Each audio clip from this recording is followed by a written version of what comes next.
Arc-en-ciel.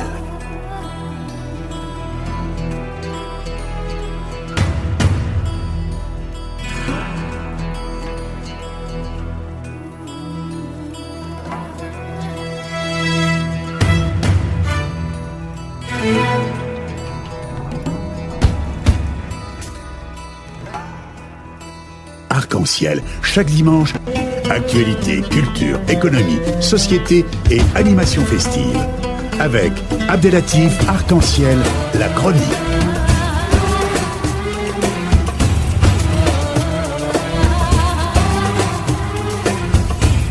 Arc-en-ciel info.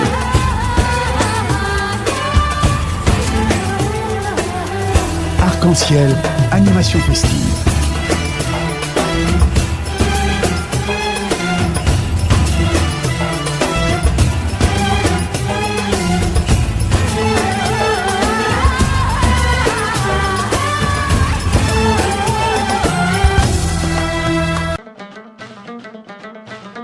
Mesdames et messieurs, retour en ligne et nous sommes heureux d'être en direct avec notre ami, le professeur Ali Sedjari. Bonjour professeur.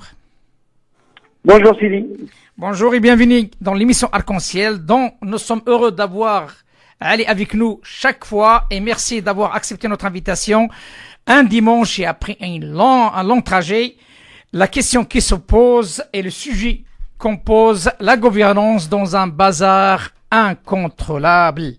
Ma première question, le bazar étant ce qu'il est, quelles peuvent être les solutions possibles, s'étant et quelles seraient applicables? Vous avez parlé du bazar dans le monde et le mot est trop fort. Tout simplement pour parler en termes scientifiques de ce qui se passe, c'est que le monde connaît aujourd'hui un ensemble de ruptures fortes, fondamentales, qui interpelle à la fois les détenteurs de pouvoir, les États, les organismes internationaux, les acteurs publics, les acteurs politiques, pour régénérer autrement les modes de l'exercice de pouvoir dans les sociétés contemporaines. Aujourd'hui, la question qui se pose, c'est comment faire face au changement, aux différents, à des tendances lourdes qui affectent le changement de le monde, comment faire face aux nouvelles revendications sociales et politiques, comment aujourd'hui faire face à des problèmes concrets, réels, le terrorisme, l'insécurité, la pauvreté, les inégalités, les détournements, la corruption, tous les maux qui affectent les sociétés du monde aujourd'hui. Donc, il y a tout simplement une volonté manifeste de la part de l'ensemble des sociétés mondiales aujourd'hui à pouvoir recréer, régénérer les dynamiques de pouvoir. La démocratie est en crise et bien plus grave que ça.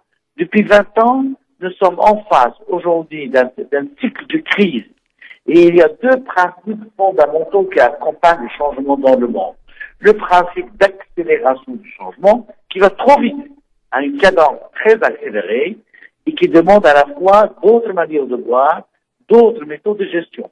Et nous avons le deuxième principe, c'est le principe de l'interdépendance qui crée une certaine complexité. Interdépendance, c'est-à-dire qu'il y a une interdépendance entre le politique et l'économique, entre l'économique et le culturel, entre le culturel et le religieux, entre le religieux et la morale, entre le national et l'international, entre le local et le régional. Vous avez cette ensemble de complexité qui exige aujourd'hui des refondations au niveau des méthodes et des modalités d'exercice du pouvoir. Et c'est une revendication mondiale. Tout le modèle institutionnel qui a été construit à partir de la Deuxième Guerre mondiale en 2050 aujourd'hui est devenu contre-productif et inadapté. Et donc, il y a des interrogations sur aujourd'hui le devenir de l'État, voire même un besoin urgent de refonder autrement le rôle de l'État dans une société qui devient de plus en plus complexe. Professeur, et c'est la raison pour laquelle on parle d'une bonne gouvernance. Justement, professeur, parce que la question qui se pose, comment peut-on exercer une bonne gouvernance s'il n'y a pas un courage ou une volonté politique pour l'exercer? D'abord, expliquons ce qu'on appelle une bonne gouvernance, parce que c'est un terme aujourd'hui qui est très discuté et qui est banalisé.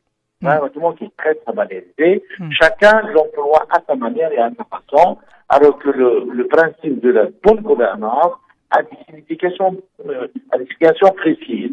Quand on parle de la bonne gouvernance, c'est un principe qui est né à partir des années 90 et qui s'inscrit en tout simplement dans l'effacement des modèles de gestion traditionnels à un autre modèle beaucoup plus performant qui épouse d'autres pratiques de gestion et qui est fondé sur un certain nombre de pratiques et de normes fondamentales qui sont régionales.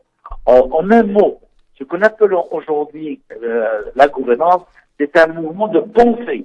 Il ne s'agit pas d'une technique, il ne s'agit pas simplement d'un changement de rythme, c'est un mouvement de pensée qui nous conduit à réfléchir sur les questions de développement et de changement, non simplement en termes d'efficacité et ou de performance, mais en termes d'interaction et de corrélation entre les différents facteurs de la vie. Alors, la bonne gouvernance, c'est une invitation à moderniser les modes de gestion, de fonctionnement, de planification, de programmation, de raisonnement et de rapport entre les États et la société. Il s'agit de la grande transformation. C'est une grande transformation qui doit toucher les règles, les institutions, les mécanismes, les pratiques de gestion, l'éthique, la morale et bien entendu, et même la géostratégie. C'est-à-dire, celle qui s'inscrit dans la redéfinition de notre rapport avec les pays du monde. Vous allez voir, il s'agit ici d'un processus qu'il faudrait recréer pour dépasser à la fois les archaïsmes, les rigidités, les différents blocages aujourd'hui qui dysfonctionnent les rapports entre les États et la société, entre la société et les acteurs politiques, entre la politique et la société, entre les acteurs économiques, entre le monde, entre les sociétés du monde. Donc, c'est un phénomène externe. C'est une invitation à s'inscrire dans la modernité. On entend par modernité, c'est la rénovation des modes de gestion, tout simplement. Et qui viserait trois choses. Une rationalité gestionnaire supérieure, c'est-à-dire c'est fini ces modèles que nous avons de gestion, que nous avons hérités à partir des années 50 et qui s'inscrivent dans une centralité politique, dans une domination par l'État, dans un processus de domination défini par l'État, un autre processus. Ça, il faudrait tout simplement aujourd'hui s'ouvrir à ce qu'on appelle le New Public Management. La deuxième signification ou le changement qui est attendu, c'est d'introduire une sorte d'éthique de responsabilité. Ce qui est aujourd'hui en vogue dans les systèmes contemporains et qui sont appelés à faire face à une crise fondamentale intrinsèquement liée à la nature du pouvoir, c'est de savoir répartir la responsabilité, de définir la responsabilité et d'identifier les zones de responsabilité afin de pouvoir mieux les évaluer. Donc, vous savez, voilà, il y en a rationalité, responsabilité. Et le troisième principe fondamental, c'est la fécondation des valeurs, le retour aux valeurs, du pragmatisme, de la dignité, de la transparence, de l'efficacité, de la communication, de respect et de l'évaluation. C'est ça, ce sont ces trois principes fondamentaux qui justifient aujourd'hui le recours au principe, sans oublier le principe de base qui est l'instauration des rapports de confiance entre l'État et la société, entre la société et le système politique et tous les opérateurs. C'est la confiance qui produit les changements, qui crée la stabilité et la sécurité. Et c'est ça, la gouvernance.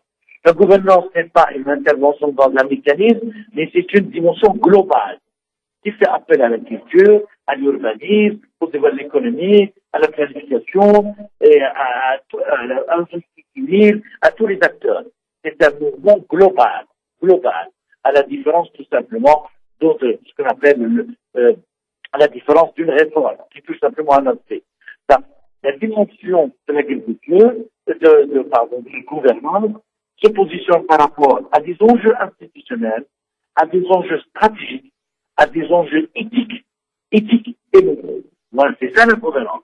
Et c'est que cette grande réforme que tous les États du monde aujourd'hui essaient de mettre en relief et de lui donner des sens. Professeur, merci infiniment de cet éclairage. Je vous dis à très bientôt. À très bientôt, Sidi Abdel. مع السلامة. شكرا جزيلا. إلى اللقاء. Arc-en-ciel.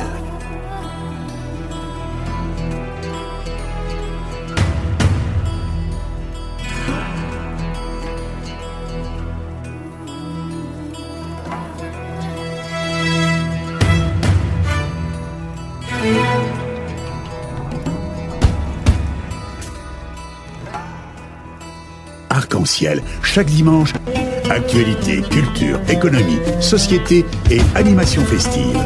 Avec Abdelatif Arc-en-ciel, la chronique.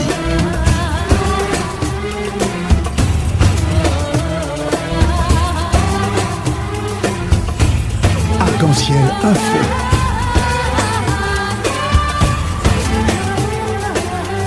Arc-en-ciel, animation festive.